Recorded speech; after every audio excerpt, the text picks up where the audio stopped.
할렐루야. 하나님이 우리와 함께 하십니다. 하나님 말씀은 요한복음 4장 사마리아 여인에 대해서 우리가 배웠고, 그 다음에 이제 왕의 신앙에 대해서 배울 텐데, 오늘 제목이 착각하지 마라입니다. 좀 선정적인 제목인데, 우리가 늘 착각하고 실수할 때가 있습니다. 그런 것을 얘기하는 것이 아니라 오늘도 이 본문 속에서 하나님이 말씀하고 계시는, 예수님이 말씀하고 계시는 의도가 있습니다. 오늘 본문 말씀은 요한복음 4장 43절에서 54절 길어요. 근데 볼 필요가 있습니다.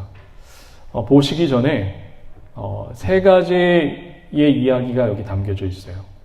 그 세 가지의 이야기를 여러분들이 한번 선견적인 지식을 가지고 읽을 때 좀 더 많은 이해가 될 겁니다. 첫 번째 이야기가 여기 뭐가 들어있냐면, 예수님이 고향 땅에 들어가요. 근데 선지자가 고향 땅에 높임을 받지 못한다는 그런 메시지가 들어가 있어요.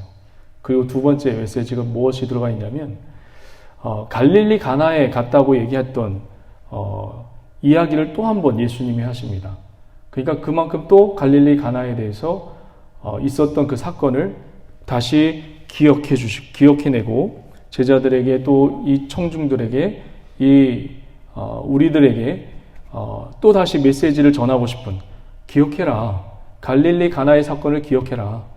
그것을 다시 보여주고 싶었던 의도가 있다는 것을 또 알 수 있고요. 마지막 세 번째가 왕의 신하에 대해서 이야기를 하는 건데, 이 세 가지가 공통점이 있어요. 그 공통점을 찾아내고 저와 여러분들이 삶 속에서 적용해내는 것, 이것까지가 이번 주에 저와 여러분들이 살아낼, 하나님의 말씀대로 살아낼 길입니다. 할렐루야. 믿으십니까? 우리 하나님의 말씀을 43절에서 54절까지 이번에는 봉독하시겠습니다. 시작.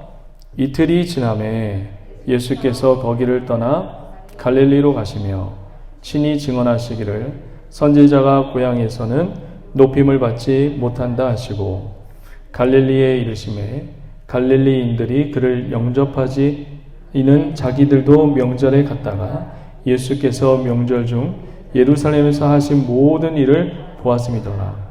예수께서 다시 갈릴리 가나에 이르시니 전에 물로 포도주를 만드신 곳이라. 왕의 신하가 있어 그의 아들이 가버나움에서 병들었더니 그가 예수께서 유대로부터 갈릴리로 오셨다는 것을 듣고 가서 청하되 내려오셔서 내 아들의 병을 고쳐주소서 하니 그가 거의 죽게 되었습니다. 예수께서 이르시되 너희는 표적과 기사를 보지 못하면 도무지 믿지 아니하리라. 신하가 이르되 주여 내 아이가 죽기 전에 내려오셔서. 예수께서 이르시되 가라 내 아들이 살아있다 하시니 그 사람이 예수께서 하신 말씀을 믿고 가더니 내려가는 길에서 그 종들이 오다가 만나서 아이가 살아있다 하거늘 그 낫기 시작한 때를 물은즉 어제 7시에 열기가 떨어졌나이다 하는지라. 그의 아버지가 예수께서 내 아들이 살아있다 하신 말씀하신 그때인 줄 알고 자기와 그 온 집 안이 다 믿으니라. 이것은 예수께서 유대에서 갈릴리로 오신 후에 행하신 두 번째 표적이니라. 아멘. 우리 한번 좌우 옆분들에게 이렇게 인사할까요? 주님이 도우십니다. 네, 주님이 붙드십니다. 네, 도우시고 붙드시는 자는 하나님께서 그의 가는 길을 인도해 주십니다. 믿으십니까? 우리 순복음 속초교회 성도님들이 주님의 도우시고 붙드심을 충만하게 있는 저와 여러분 되시길 주의로 간절히 축원드립니다. 오늘 딱 세 가지 이야기인데, 세 가지 이야기가 딱 하나를 이야기하고 있어요.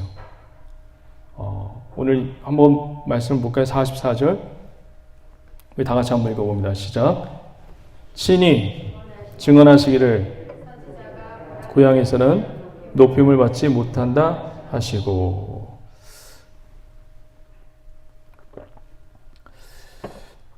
왜 이런 얘기를 하셨을까요? 예수님께서. 예수님은 늘 긍정적인 이야기를 좀 많이 하셨죠. 부정적인 얘기보다도 뭐 할 수 있다, 뭐 능치 못한 일이 없다, 뭐 그렇게 얘기하셨는데 왜 선지자가 고향에서 높임을 받지 못한다, 굳이 왜 이런 얘기를 하셨을까요? 그러면 왜 가요? 그렇지 않아요? 그런 생각 안 해보셨어요? 높임을 받지 못하는데 왜 가요? 네. 그런 생각 한 번도 안 해보셨습니까? 해보시기 바랍니다. 할렐루야. 왜 이런 얘기를 하셨을까요? 굳이 안 가면 될 걸 가지고 왜 높임을 받지 못한다는 얘기를 했을까요? 예수님 자체에 대해서 부정적인 시각을 갖고 있다는 것을 지금 이야기하고 있는 거죠. 그러니까 보통 우리가 이 본문을 볼 때 예수님이 갈릴리 나사렛 동네에서 자랐으니까 코 올리기에서부터 뭐 흙을 파먹고 뭐 어렸을 때 그런 모습을 봤는데 제가 무슨 선지자야? 동네 어른들이 그렇게 생각할까봐 보통 우리는 그렇게 단순하게 그렇게 생각한다고요. 코 올리기 때부터 봤으니까 얘가 무슨 선지자야? 얘가 무슨 메시아야? 그냥 사람이지. 그렇게 우리가 생각하고 읽을 수가 있을 거예요. 근데 지금 저는 이 말씀 보면서 무슨 생각이 들었냐면 창세기에 있는 노아의 홍수의 모습이 생각이 났어요. 노아의 홍수, 여러분 그냥 홍수로 심판하신, 그리고 거의 노아 홍수하면 노아만 생각이 나요. 당대 의인이고 완전한 자고 하나님이 이런 사람을 쓰셨다고. 그런데 노아가 순종해서 100년 동안 방주를 만든 거, 여기까지밖에 잘 우리 성도들이 인지하지 못하고 생각하지 못해요.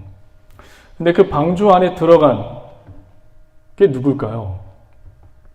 노아의 가족들도 들어갔고 또 하나님이 그 안에다가 짐승들도 집어넣게 되죠. 네. 그 짐승들이 어떤 짐승이었을까요? 성경에서는 어떤 짐승이 들어갔다고 얘기하고 있을까요? 우리 한번 이 본문 요한복음 4장을 덮지 마시고 창세기 한번 7장 한번 보세요. 이게 좀 볼 필요가 있어요. 여러분들이 읽다 보면서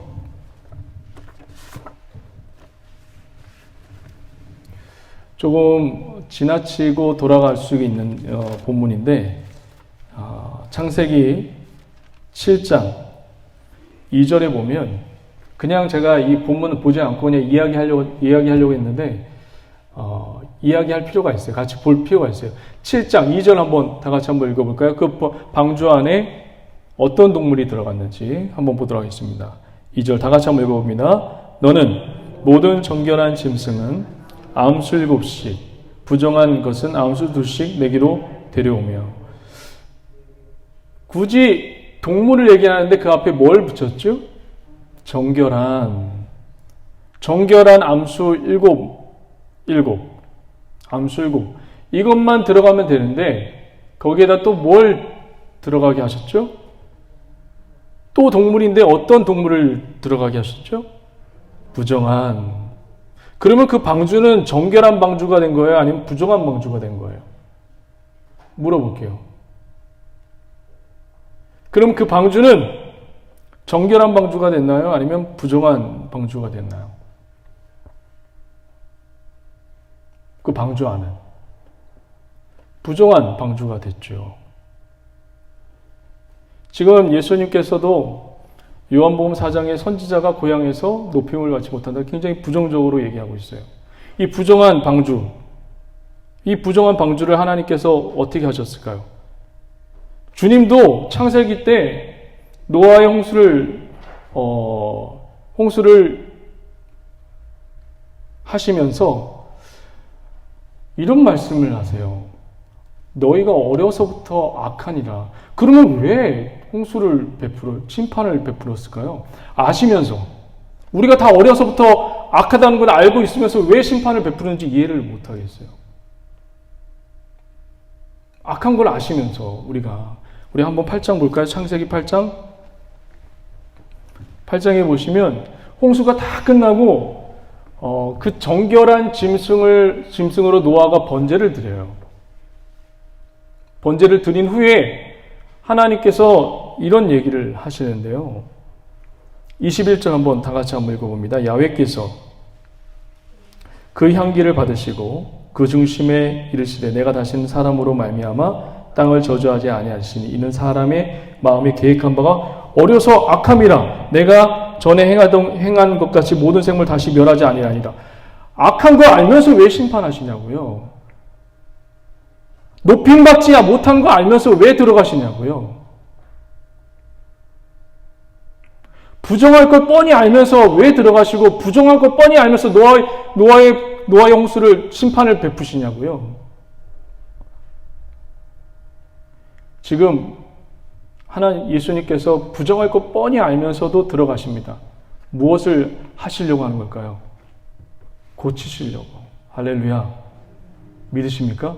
지금 이게 예수님께서 우리에게 보여주시려고 하는 메시지의 첫 번째 포인트입니다. 고쳐주시려고. 노아의 방주가 완전한 줄 알았죠. 거기에 부정한 것도 들어가 있어요. 깨끗한 줄만 알았죠. 거기에 부정한 것까지 들어가 있었어요. 그리고 나서 심판이 다 끝나고 나서 창세기 9장 1절에 하나님이 이런 또 축복을 주십니다. 하나님이 노아와 그의 아들에게 복을 주시며 그들에게 이르시되 생육하고 번성하고 땅이 충만하라. 할렐루야. 이 모든 것이 누가 하셨다고요? 하나님이 하시고 예수님이 하셨다는 것을 보여주기 위해서 부정한 곳에 들어가고 계시는 거예요. 믿으십니까? 저와 여러분들은 부정합니다. 믿으십니까? 부정해요. 더러워요. 주님이 들어가셔야지만 고칠 수 있습니다. 믿으십니까? 지금이 주님이 들어오고 싶어 하는 겁니다. 오늘도 저와 여러분들 예수님이 그 안에 들어오시는 저와 여러분 놀라운 은혜가 되기를 주 이름으로 간절히 축원드립니다. 할렐루야. 이해되시겠어요? 좀 어렵죠? 하지만 하나님께서 열어주시면 저와 여러분들 성경의 눈을 열어주시면 크신 은혜가 임할 줄 믿습니다. 다시 요한복음 한번 다시 돌아와세요. 두 번째 이야기를 지금 하려고 넘어가시는데요. 또다시 갈릴리에 들어가셨는데 가나에 들어갔던 혼인잔치 기억나시죠? 그렇죠. 기억나시죠? 그것을 다시 기억해내시고 끄집어내십니다. 왜 끄집어내셨을까? 똑같아요. 한번 볼게요. 45절, 46절 한번 볼까요? 우리 다 같이 한번 요한복음 4장, 이제 4장으로 넘어오세요. 요한복음 4장 45절, 46절 다 같이 한번 읽어봅니다. 시작.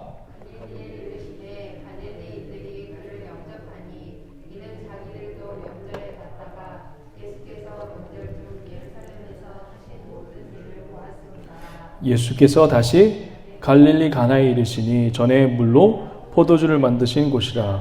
왕의 신하가 있어 그의 아들이 가버나움에서 병이 들었다 하니. 두 개가 교차돼서 나오죠. 갈릴리 가나의 이야기와 왕의 신하의 이야기가 이 46절에서 교차돼서 나와요. 근데 제가 아까 전에 그 선지자가 고향에서 높임을 받지 못하니라 말하는 것과 이 세 가지가 예수님이 하고 싶은 얘기가 공통점이 세 가지 딱 하나예요. 여러분 갈릴리 가나 한번 생각해 보시기 바랍니다. 다시 한번 생각을 되짚어 보시길 바랍니다. 제가 이야기를 드릴게요. 예수님께서 갈릴리 가나에 가셨는데 혼인잔치에 들어가셨다고요? 제자들과 함께 들어가셨어요. 들어가셨는데 어머니 마리아가 아들아 지금 여기에 포도주가 떨어졌다고 얘기를 합니다. 기억나시죠? 그 포도주가 떨어졌단 말에 예수님이 뭐라고 반응하시죠? 나와 상관이 없다. 그리고 어머니 말을 들어주지 않아요. 그리고 희한하게 이 1차적으로 들어주지 않다가 또다시 보통 사람들은 어머니한테 미안해서 그 두 번째는 다시 물을 가지고 포도주를 만들어줬다라고 얘기를 하시는데 아니에요. 어머니가 예수님께 포도주가 없다, 떨어졌다라고 얘기했을 때 거절하신 첫 번째 의미는 나는 이 땅에, 예수님은 이 땅에 내려오셨습니다. 믿으십니까? 이 땅에 왔는데 너희들의 현실적인 욕구를 채워주기 위해서 온 것이 아니다 라는 것을 1차적인 의미로 거절한 겁니다. 그리고 다시 이 물을 가지고 포도주로 만드신 것은 어떤 의미냐? 인자가 온 것은 피로 우리들에게 생명을 주기 위해서 온 것임을 믿으시길 바랍니다. 할렐루야. 이것을 다시 한번 되새겨주는 거예요. 인자가 온 것은 이 피를 먹기 위해서, 생명을 얻기 하기 위해서, 이 피를 마셔서 생명을 얻게 하기 위해서 오셨다는 것을 2차적인 의미에서 예수님께서 진리로 드러내는 모습을 우리는 가나안 혼인잔치에서 우리는 배웠습니다. 그러니까 주님이 모든 것을 다 하고 있다는 것을 우리에게 가르쳐주고 있는 거예요. 그리고 하인들에게 돌항아리 되는 그 6개의 돌, 39리터 정도 되는 그 돌 항아리에 물을 채워서 무엇으로 만들려고 하죠? 물을 채워서 갖고 오라고 하죠. 그렇죠. 그 돌 항아리의 의미는 또 뭐예요? 돌 항아리의 의미. 지난번에 말씀드렸잖아요. 이 돌 항아리에는 무엇이 담겨 있었죠? 물이 담겨져 있었다고요. 이 돌 항아리 6개가 다 없어졌어요, 물이. 그만큼, 이 돌 항아리의 물은 무엇을 위해서 사용하는 거죠? 손을 씻을 때. 그 잔치에 참여하기 위해서는 손을 씻어야 된다고요. 그 39리터나 되는 돌 항아리 6개가 물이 싹 다 없어졌어요. 무슨 얘기예요? 사람이 그만큼 많았다는 얘기예요. 그리고 돌 항아리에 물이 없었고 포도주가 떨어졌습니다. 본인들이 율법에 의해서 잔치를 지금 하고 있다고요. 근데 포도주가 끊어졌어요. 자기들이 만든 포도주가 끊어졌어요. 자기들의 잔치가 끊어졌어요. 자기들의 율법의 잔치가 끊어졌어요. 그런데 예수님께서 돌 항아리에 물을 채워놓고 포도주를 다시 만들어서 이것을 갖다 주라고 얘기합니다. 새로운 잔치가 시작됐습니다. 믿으십니까? 예수님의 새로운 잔치가 지금 시작된 거예요. 그러니까 가나의 혼인잔치는 예수님이 너희들에 의해서 구원이 이루어지고 잔치가 되는 것이 아니라 오직 예수 그리스도의 능력과 예수 그리스도의 말씀과 예수 그리스도의 힘으로 잔치가 이루어지고 모든 것이 이루어진다는 것을 갈릴리 가나 혼인잔치를 다시 한번 우리에게 되새기면서 그것을 말씀해 주고 있는 것입니다. 첫 번째도 예수님이 선지자는 고향에서 높임을 받지 못한다는 이 말과 또 갈릴리 가나의 혼인잔치의 말과 공통점이 있죠. 누가 다 하시는 거죠? 사람이 다 하나요? 모든 것을 지금 예수님이 다 하고 있다는 것을 보여주고 있습니다. 그러니까 우리가 착각하고 있는 게 있어요. 혹시 내가 열심히 해서 하나님이 도와주지 않을까? 착각입니다. 오늘 왕의 신하의 이 아들의 고침을 통해서 마지막으로 예수님이 뻥 터뜨리고 있는 거예요. 세 가지 공통점이 다 누가 하고 있다? 예수 그리스도가 하고 있다. 그것을 지금 드러내고 있는 거예요. 근데 많은 분들은 오늘 왕의 신하의 모습 속에서 야, 이 왕의 신하 믿음이 대단한데 야, 우리도 이런 믿음을 가져야겠다 라고 그렇게 생각하는 분들이 종종 왕왕 있다고요. 나도 이런 믿음을 가져서 예수님께 은혜를 좀 받아야겠고 나도 이런 믿음을 가져서 예수님의 치료 좀 받아야겠다 라고 생각하는 어리석은 사람이 있다고요. 착각하는 분들이 있다고요. 오늘 말씀을 한번 꼼꼼히 보면 전혀 그런 메시지가 없어요. 한번 왕의 신하의 관한 이야기를 한번 보도록 하겠습니다. 예수님이 오셨다는 소식을 들었어요. 그래서 갈릴리 가나에까지 지금 예수님이 오셨다는 소식을 듣고 왕의 신하가 찾아옵니다. 왜? 자기 아들이 아프거든요. 자기 자녀가 지금 아프거든요. 그래서 고침을 받을까 하고 지금 예수님께 지금 찾아오고 있는 거예요. 47절 한번 보도록 하겠습니다. 47절 다 같이 시작. 그가 예수께로 유대로부터 갈릴리로 오셨다는 것을 듣고 가서 청하되 내려오셔서 내 아들의 병을 고쳐주소서 하니 그가 거의 죽게 되었습니다. 첫 번째, 왕의 신하가 예수님께 요구하는 건 뭐예요? 예수님, 뭐예요? 지금 아픈 곳에 지금 내 아들이 있으니까 말씀만 해주십시오라는 말이에요? 아니면 일로 오라는 얘기예요? 그렇죠. 일로 오라는 얘기예요. 내 아들이 있는 대로 오라는 얘기예요. 예수님을. 자, 예수님이 그거에 대해서 어떤 반응을 하고 계신지 보도록 하겠습니다. 48절 시작. 예수께서 이르시되 너희는 표적과 기사를 보지 못하면 도무지 믿지 아니하리라. 되게 부정적으로 지금 또 얘기를 하고 있어요. 야, 너희 인간들은 이런 본질적인 존재구나. 표적과 기사를 보지 않으면 도무지 믿지 않는 그런 존재구나. 라는 것을 지금 밝혀주고 있는 것입니다. 그런데도 이런 말을 했는데도 이 신하가 어떤 얘기를 했는지 49절 다 같이 한번 보도록 하겠습니다. 다 같이 읽어봅니다. 시작. 신하가 이르되 주여 내 아이가 죽기 전에 내려오소서. 말씀만 하여 주시옵소서에 뭐예요? 또 예수님을 일로 오세요 제발. 우리는 보통 보면 야 이런 믿음을 가져야겠구나. 예수님을 끌어당기고 예수님을 잡아당기고 이런 믿음을 가져야겠구나 라는 그런 모습을 보게 됩니다. 그런데 예수님은 분명히 얘기했죠. 표적과 기사를 보지 않으면 도무지 믿지 않는다고. 분명히 인간의 본질에 대해서 지금 얘기를 하고 있어요. 우리는 이 왕의 신하가 굉장히 믿음이 좋은 걸로 생각을 하게 됩니다. 또 한번 볼까요? 50절에 보면 진짜 우리가 착각하게 되어 있어요. 50절 다 같이 한번 봅니다. 시작.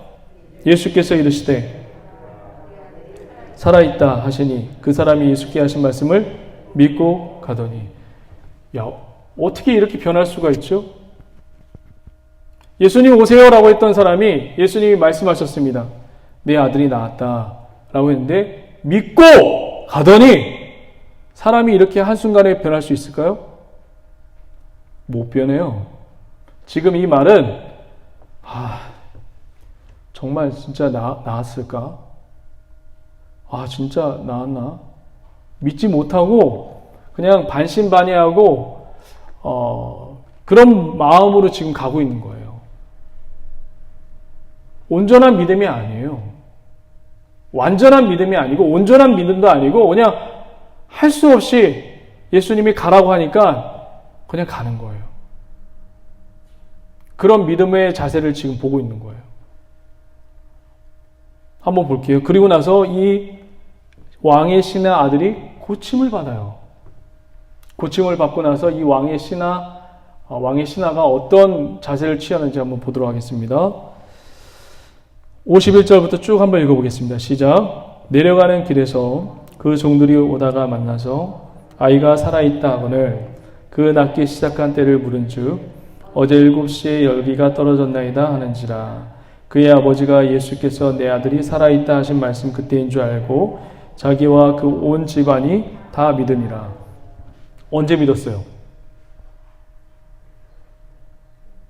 보고야 믿었다고요? 자, 여기서 한번 제가 질문을 한번 던져볼게요, 성도님들.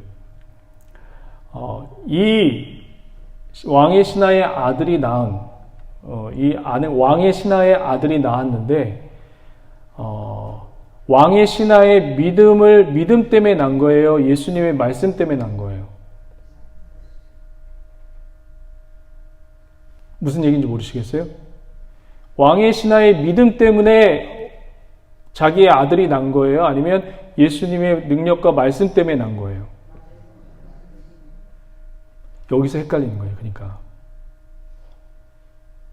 보통 우리는 지금 믿고 갔더니 그리고 온전히 믿었더니 라는 이 말씀 속에서 왕의 신하의 믿음 때문에 예수님이 고쳐줬다라고 착각한다고요. 절대로 그렇지 않습니다. 예수님의 온전하신 말씀과 능력으로만 고칠 수 있습니다. 믿으십니까? 우리의 믿음조차도 들어갈 자리가 없어요. 대부분 우리 성도님들은 내 믿음 때문에 고침받았고 치료받았고 라고 생각해요. 거기 안에 예수님이 하시는 모든 일에는 저와 여러분들의 여지가 들어갈 수가 없습니다. 믿음조차도 들어갈 수 없어요. 그걸 지금 얘기하고 있는 거예요. 갈릴리 가나 혼인잔치에서도 구원을 누가 이루세요?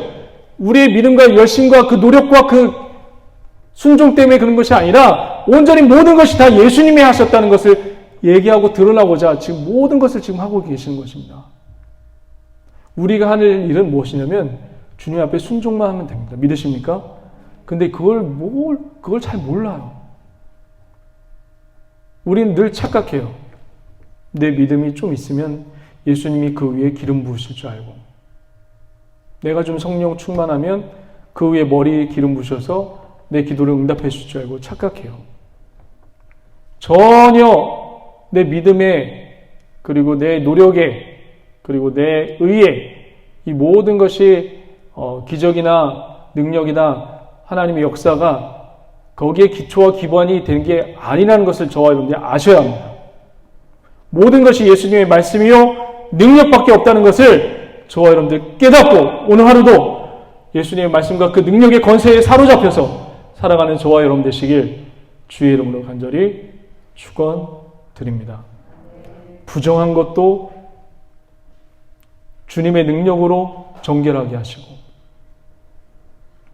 오직 순종만이 주님의 능력을 드러나게 하십니다. 오늘도 저와 여러분들 예수님의 말씀과 능력에 순종함으로 나오는 저와 여러분 되시길 주의 이름으로 간절히 축원드립니다.